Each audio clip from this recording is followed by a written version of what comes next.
Salve, salve galera, beleza? Sejam muito bem-vindos a mais um Quer Que Desenhe. Aqui nós construímos mapas mentais juntos para você dominar qualquer matéria. Um mapa mental completo está disponível para download no link da descrição. Baixa lá. E aí, bora começar? Então, chegou a hora de falarmos sobre a Roma Antiga. Tanto vemos na literatura, nos filmes e nas poesias. A famosa Roma que há séculos desperta nossos interesses com suas histórias, mitos e mistérios e, é claro, por toda a influência que deixou ao nosso mundo. Atualmente, dividimos a história dessa civilização em 3 períodos básicos, que são as fases da monarquia, república e império, que vão mais ou menos do século VIII a.C. até o ano 476 d.C., quando cai o Império do Ocidente. Já o Império Romano do Oriente, conhecido também como Império Bizantino, ainda sobrevive até o ano 1453 d.C. Mas para falarmos de Roma e seu nascimento, que tal começarmos por suas lendas? Dizia o poeta Virgílio, em sua obra Eneida, que a história de Roma teria começado com 2 irmãos gêmeos, Rômulo e Remo. Descendentes do herói troiano Enéas e filhos do deus Marte com uma princesa, os irmãos estavam destinados a comandar o reino de Alba Longa. No entanto, ainda na infância foram jogados no rio Tibre pelo ambicioso Amulio, que havia tomado o trono. Acontece que, segundo o mito, Rômulo e Remo conseguiram sobreviver graças a uma loba, que teria resgatado, amamentado e entregue os bebês para uma família de camponeses. Logo, assim que cresceram, Rômulo e Remo voltaram ao reino de Alba Longa e finalmente derrotaram Amulio. Após a vitória, decidiram fundar a cidade de Roma, mas em uma disputa pelo poder, o conflito dos irmãos levou ao assassinato de Remo e, consequentemente, a posse de Rômulo como o primeiro rei de Roma. Assim, embora um dos primeiros reis de Roma tenha realmente se chamado Rômulo, essa história ficou conhecida como um mito fundador. Os estudos arqueológicos e históricos nos permitem aprofundar essas questões e perceber que o reino de Roma surgiu aproximadamente no século VIII a.C., graças à união de povos latinos e sabinos que já ocupavam a Península Itálica contra as invasões etruscas. Assim, com essa união militar, Roma surgiu como uma monarquia que sobreviveu até o século VI a.C., quando o último rei etrusco, Tarquínio o Soberbo, foi derrotado pelo Senado romano. Assim, a partir do conflito político, iniciou-se em Roma a República, marcada pelo poder dos magistrados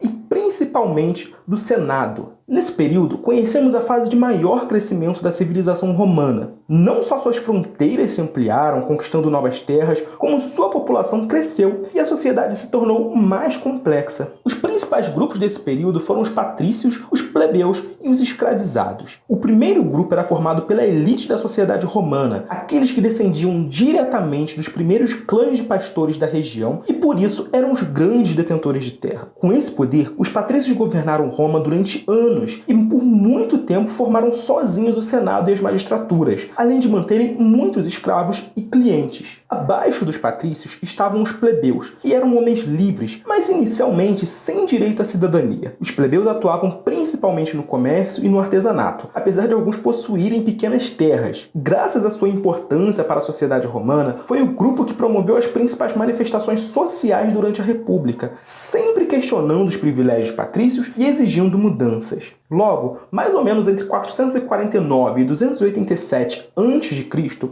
os plebeus conseguiram importantes conquistas como as leis das 12 tábuas, as leis licínias, a lei canuleia e os tribunos da plebe. Dessa forma, puderam cada vez mais abrir espaço na política romana, ocupando importantes cargos e defendendo seus interesses. Por fim, a maior parte da população vivendo sobre os territórios romanos, mas sem direito à cidadania, foram os escravizados. Diferente da escravidão moderna, a escravidão em Roma não tinha um caráter racial, pois os escravos eram normalmente espólios de guerra ou aqueles que possuíam alguma dívida. Como a expansão romana nesse período alcançou o norte da África com as guerras púnicas contra o Cartago, a Península Ibérica, a Gália e o Mediterrâneo Oriental, todas essas conquistas possibilitaram um expressivo aumento da escravidão, que chegou a atingir cerca de 35% da população romana. Dessa forma, os romanos no ano 70 a.C. já se proclamavam como os grandes senhores do mar Mediterrâneo e de um gigante território. Só que quanto mais Roma crescia, mais difícil se tornava a administração de suas terras e quanto mais escravos surgiam, mais se aprofundavam também os problemas sociais. Assim, visando buscar uma solução para os conflitos, para o caos político e para a administração do território, o Senado aprovou no ano 60 a.C.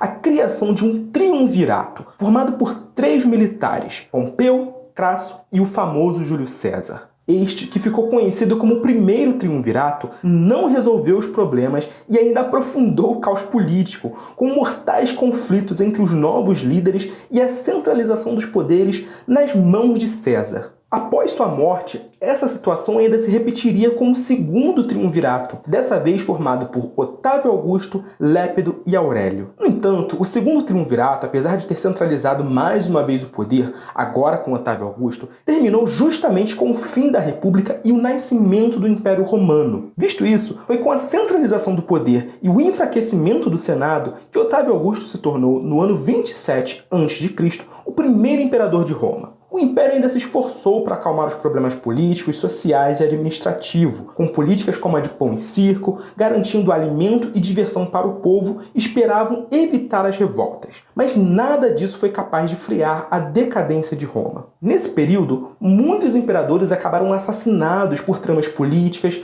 territórios foram perdidos com as invasões dos chamados povos bárbaros, e o imbatível exército romano entrou em crise com inúmeras derrotas. Foi assim que o Império, em sua prolongada decadência, passou a sofrer cada vez mais com as crises econômicas, a fome, as revoltas e as invasões. Enfim, no ano 395, com a morte do imperador Teodésio, o Império foi dividido entre seus dois filhos, passando a existir como o Império Romano do Ocidente, com capital em Roma, e o Império Romano do Oriente, com capital em Constantinopla. Enquanto o segundo experimentou a estabilidade e teve sua queda apenas em 1453, a capital do Ocidente, por sua vez, não sobreviveu por tanto tempo. Desintegrou-se no ano 476 nas mãos de seu último imperador, Rômulo Augusto. Bom, pessoal, chegamos ao fim. Mas vocês podem baixar o mapa completo no link da descrição para estudarem quando quiserem no conforto de casa. Mas peraí, não me deixem ainda não. Já se inscreveram no canal e curtiram o vídeo? Então, não percam tempo e façam isso. Aproveitem e ativem o sininho para não perder nenhuma notificação. E é lógico que a gente deixou um link para assinar o Descomplica com aquele descontaço no link da descrição.